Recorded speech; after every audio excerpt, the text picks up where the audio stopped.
John Yoo is with us right now, former Justice Department attorney, former law clerk to Justice Clarence Thomas. John, very good to have you.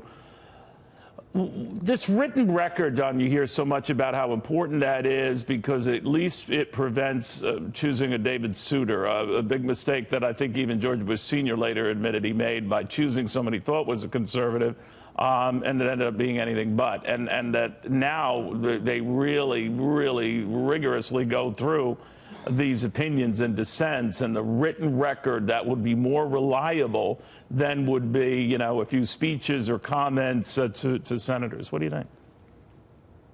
I think that is the most important part of reviewing a nominee, is looking at the written record. I think some of the cases you were just mentioning that were mistakes of the past, say a Souter, right, even in a Kennedy, from a conservative perspective, was because people were swayed by interviews. They were swayed by recommendations from friends. I think the best thing you can use to predict whether someone will be able to handle the pressure of Washington, D.C. and reach the right outcomes, maintain fidelity to the text and original understanding of the Constitution, is their written opinions or written law review articles. But by that, you know, Justice Roberts, the Chief Justice, you could argue based on his written opinions prior, that would not have been a judge who would have, you know, sort of given the green light to Obamacare, again, on procedural technical grounds. I don't want to get into the weeds here, but he would not have been the person, at least from the hearings and the opinions they garnered, that would have telegraphed that. I guess what I'm asking you is, how sure can we be one way or the other, whether you have a volume of written opinions and dissents or not? That's a great question, Neil. Chief Justice Roberts had only been on the lower court a very short time when he was elevated to be Chief Justice. The same court that Brett Kavanaugh is on, although Brett Kavanaugh's been on there about a decade now, a little over a decade now, whereas Chief Justice Roberts was only there about a year or two. So there was very little written record. Actually, I think Roberts is a good example of what you were worrying about, which is he had a reputation within Washington for being a conservative Republican. But when you looked at, as you said, when you look at the records, speeches, articles, and most importantly, opinions, he did turn out, I think, as you said, to be a proceduralist, right, and not really committed to the original understanding of the Constitution, which is what Trump says he's looking for.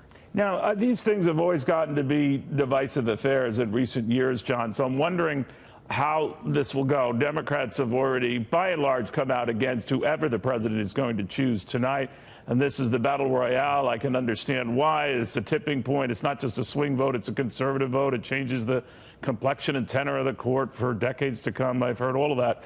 But how important will it be, and do any of these four candidates, and again, we're only going based on what we assume to be the pick from these four, offer maybe some surprises? That's very interesting you put it that way. Let me draw a little bit on my experience when I was general counsel of the Senate Judiciary Committee. There used to be a tradition in the Senate of seeking consensus, working together, and as you probably know, Majority Leader Reid blew that up by getting rid of the filibuster for lower court judges. And so the Democrats are now going to reap what they've sown. They have removed all of the safeguards to slow down the confirmation process. That, John. I'm so glad you pointed that out. They will rue that day for a long, long time, won't they?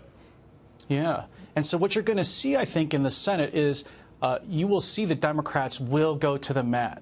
They're the left wing of their party is putting enormous pressure on them. And from a conservative perspective, this person will create the first 5-justice conservative majority in my lifetime, and probably stretching back to before the Warren Court. But when you say they will go to the mat, John, I didn't mean to jump on you, but to what end? I mean, obviously, it's a very close Senate right now, 50-49. When you think of it here, 1 or 2 Republicans peel off. The president needs to get Democratic votes. He could still get that.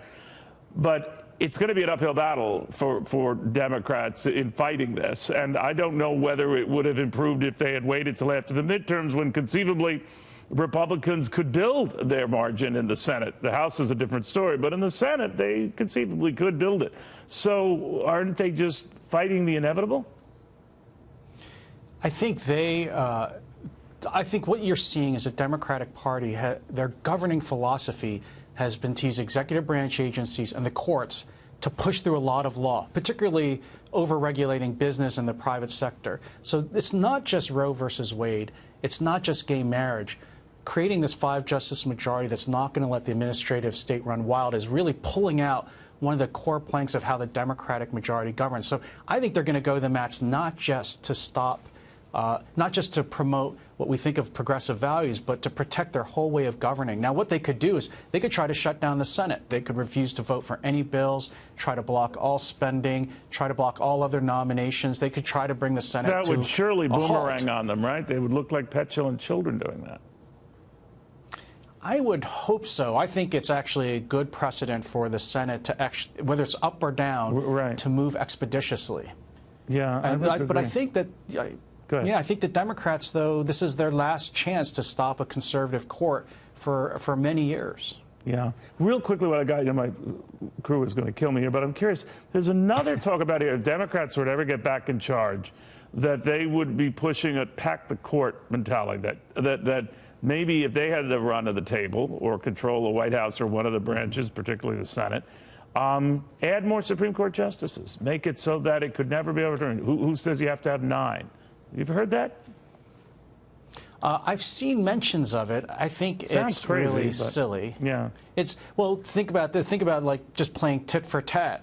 They can do that, and then the next time the Republicans get in, they can get rid of all those judges or expand the court again, and soon we'll have 100 justices on the Supreme Court, or like China, 300 justices on the Supreme Court, and then it's purely political, which I actually don't think some Democrats would mind, because I think they've been behind an effort for 30, 40 years to make the courts represent political views rather than sort of a neutral approach to constitutional law. Yeah, it's sort of emblematic of the population of the country. It struck me as crazy, but I did want to bounce it off you. John, thank you very much.